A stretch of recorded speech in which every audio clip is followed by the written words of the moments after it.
वसुदेवसुतं देवं कंसचाणूरमर्दनं देवकी परमानन्दं कृष्णं वन्दे जगद्गुरो। सत्संग में आए सभी सज्जनों और गीता प्रेमियों का हार्दिक अभिनंदन। सज्जनों, बहुत से भक्तों ने मुझसे प्रश्न किया कि शनि के प्रकोप से बचने के लिए श्रीमद् भगवत गीता में कोई मंत्र है क्या। थोड़ा सा पहले मैं एस्ट्रोलॉजी के बारे में बात करना चाहूंगा। देखिए, एस्ट्रोलॉजी में शनि और मंगल, ये दो जो ग्रह है ना, वो क्रूर ग्रह माने जाते हैं। शनि और मंगल, शनि की 7.5 भी लगती है, शनि की ढैया भी लगती है, शनि की दशा भी 19 साल की होती है। तो यानी शनि जो है ना, वो किसी न किसी रूप में एस्ट्रोलॉजी में मनुष्य के इर्द गिर्द घूमता ही रहता है। कभी वो शनि की महादशा के अंतर्गत होता है, कभी उसके ऊपर शनि की 7.5 होती है, कभी शनि का ढया चल रहा होता है। तो आज आप किसी को भी देखो, शनि से लोग जो है ना वो बहुत डरते हैं। अभी शनि की 7.5 चल रही है, अभी ऐसा हो रहा है, वैसा हो रहा है। तो शनि के प्रकोप से बचने के लिए मैं आज आपको एक इतना सिद्ध मंत्र बताऊंगा कि अगर आप उसका विधि विधान के साथ थोड़ा सा भी पाठ कर लेते हैं ना, तो आपका शनि इतना अच्छा फल देने लग जाएगा आपको, आपकी जन्म कुंडली में, कि अब आप आश्चर्यचकित रह जाएंगे।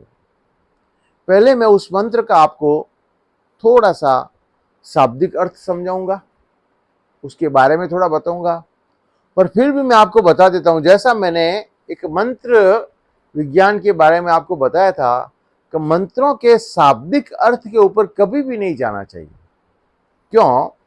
क्योंकि मंत्रों का शाब्दिक अर्थ महत्व नहीं रखता है।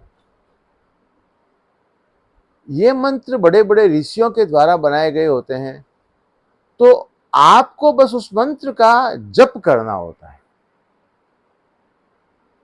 मैं वापस आपको एक बार रिपीट कर रहा हूं, किसी भी मंत्र के लिए, देखें, किसी भी मंत्र के लिए बहुत सारी चीजें इंपॉर्टेंट होती है, पर 3 चीजें तो मोस्ट इंपॉर्टेंट होती है जानने के लिए। क्योंकि देखिए, बिना ज्ञान के आपको शांति नहीं मिल सकती है। तो अगर आप किसी मंत्र का जाप कर रहे हैं, तो आपको कम से कम उस मंत्र के बारे में थोड़ी सी नॉलेज होनी चाहिए। स्पेशली किसी भी मंत्र का अगर आप जाप कर रहे हैं, तो पहली बात, उस मंत्र का देवता कौन है। दूसरी बात, उस मंत्र का ऋषि कौन है। और तीसरी बात, उस मंत्र का छंद क्या है। मंत्र का देवता से क्या मतलब, कि आप जिस मंत्र का जाप कर रहे हैं उसके देवता कौन है। तो आपको मालूम चलेगा कि आप उस देवता की आराधना कर रहे हैं। उस मंत्र का ऋषि कौन है, यानी किसने उस मंत्र को बनाया है, ये आपकी जानकारी में होना चाहिए। और तीसरी बात, उस मंत्र का छंद क्या है। छंद, बहुत जिसको भी थोड़ा बहुत व्याकरण का नॉलेज है उसको मालूम है कि छंद क्या चीज होती है। अनुष्टुप छंद, त्रिष्टुप छंद, जगती छंद, बहुत सारे छंद है संस्कृत के अंदर। छंद से क्या होता है कि छंद से आप उस मंत्र को कैसे बोलेंगे ये डिसाइड होता है। तो मैंने आपको 3 चीजें बताई, ये 3 चीजें तो आपको मालूम होनी ही चाहिए। उस मंत्र का देवता, उस मंत्र का ऋषि और उस मंत्र का छंद। तो आज मैं आपको शनि के प्रकोप से बचने के लिए एक बहुत महत्वपूर्ण मंत्र बताने जा रहा हूं। वो मंत्र यह है, वसुदेवसुतं देवं कंसचाणूरमर्दनं देवकी परमानन्दं कृष्णं वंदे जगद्गुरो। अब देखें, यह तो हुआ मंत्र, वसुदेव सुतम देवम कंस चाणूरमर्दनम देवकी परमानंदम कृष्णम वंदे जगत गुरु। अब इस मंत्र का देवता कौन है? श्री कृष्ण परमात्मा देवता, यानी इस कृष्ण का देवता कौन हुआ? श्री कृष्ण भगवान। ऋषि कौन है? भगवान वेदव्यास ऋषि ही। तो इस मंत्र के ऋषि कौन हुए? भगवान वेदव्यास। छंद क्या है इस मंत्र का? अनुष्टुप छंद। अब अनुष्टुप छंद का मतलब क्या होता है मैं आपको थोड़ा सा बता रहा हूं। देखिए, यह मंत्र है वसुदेव सुतम देवम कंस चाणूरमर्दनम देवकी परमानंदम कृष्णम वंदे जगत गुरु। देखें, इस मंत्र में 4 चरण है। पहला चरण वसुदेव सुतम देवम, दूसरा चरण कंस चाणूरमर्दनम, तीसरा चरण देवकी परमानंदम और चौथा चरण कृष्णम वंदे जगत गुरु। तो इस मंत्र में चरण हुए 4। हर एक चरण में 8 अक्षर हैं। वसुदेव सुतम देवम, तो कितने अक्षर हुए? 8।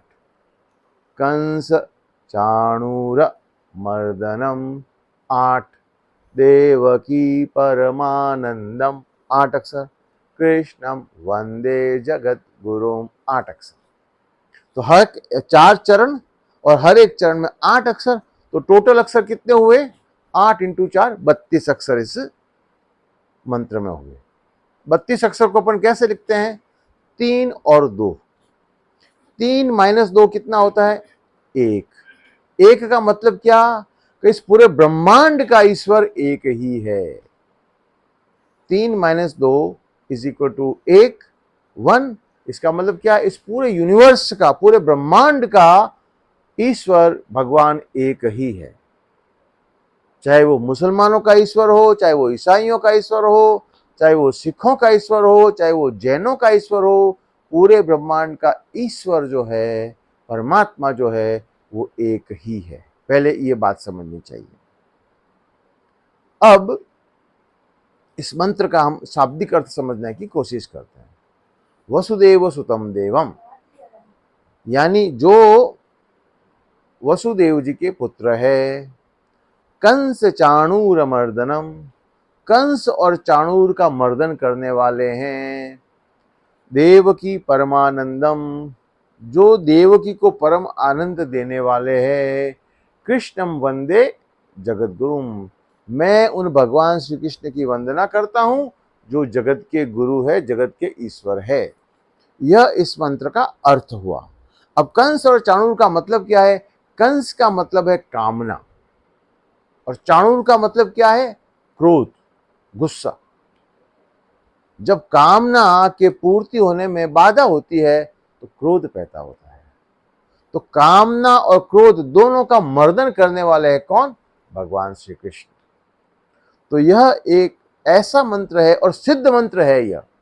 इस मंत्र का अगर आप जाप करते हैं तो निश्चित रूप से शनि के प्रकोप से बचा जा सकता है। अब आप पूछेंगे ऐसा क्यों? देखें, भगवान श्री कृष्ण शनि के गुरुदेव हैं। तो जो कोई भी भगवान श्री कृष्ण की उपासना करता है उसके ऊपर शनि का प्रकोप हो ही नहीं सकता। और यह जो मंत्र है, शनि के प्रकोप से बचने का जितने भी उपाय है, सबसे बड़ा उपाय ये इस मंत्र का जाप है। यह सिद्ध मंत्र है शनि के प्रकोप से बचने के लिए। और हमारे गुरुदेव भगवान स्वामी श्री हरि जी महाराज ने लाखों लोगों को इस मंत्र का उपदेश दिया, दान दिया और शनि के प्रकोप से लोगों को बचाया। तो मैं आप लोगों से निवेदन करूंगा कि इस मंत्र का विधि विधान के साथ आप पाठ करें, जप करें। जब कभी भी आपको मौका मिले, नॉर्थ ईस्ट की तरफ मुंह रखें और घी का एक दिया जलाएं, भगवान श्री कृष्ण के सामने बैठे और इस मंत्र का जाप करें। हो सकता है तो आप 12वें अध्याय के साथ इसका संपुट वल्ली पाठ भी करें। तो शनि के प्रकोप से जिस किसी को भी, चाहे वो शनि का ढैया हो, चाहे वो शनि की 7.5 हो, चाहे शनि की महादशा हो, चाहे शनि, मान लो कुछ कहते हैं कि मेरे हॉरोस्कोप के अंदर, मेरी जन्म कुंडली के अंदर शनि की पोजीशन अच्छी नहीं है, शनि 6ठे घर में बैठा है, शनि 8वें घर में बैठा है, शनि की बेटर प्लेसमेंट नहीं है मेरी कुंडली में अंदर, इसके लिए मेरे को शनि के रिजल्ट्स नहीं आ रहे हैं, और मेरे हर काम के अंदर बाधा होती है। तो सब शनि की और जितनी भी समस्याएं हैं, सब समस्याओं से आपका निराकरण हो जाएगा। तो यह मंत्र है, वापस मैं एक बार आपको बता देता हूँ। वसुदेव सुतं देवं कंस चाणूरमर्दनम देवकी परमानंदम कृष्णं वंदे जगद्गुरु। इस मंत्र का आप श्रद्धा सहित पाठ कीजिए, श्रद्धा सहित पाठ कीजिए। आपको इतने आश्चर्यजनक परिणाम देखने को मिलेंगे कि आप हतप्रभ रह जाएंगे। इतने आश्चर्यजनक परिणाम आपको देखने को मिलेंगे। बोल श्री कृष्णचंद्र भगवान की जय। गीता माता की जय। सद्गुरुदेव की जय। आज के आनंद की जय। जय जय श्री राधे श्याम।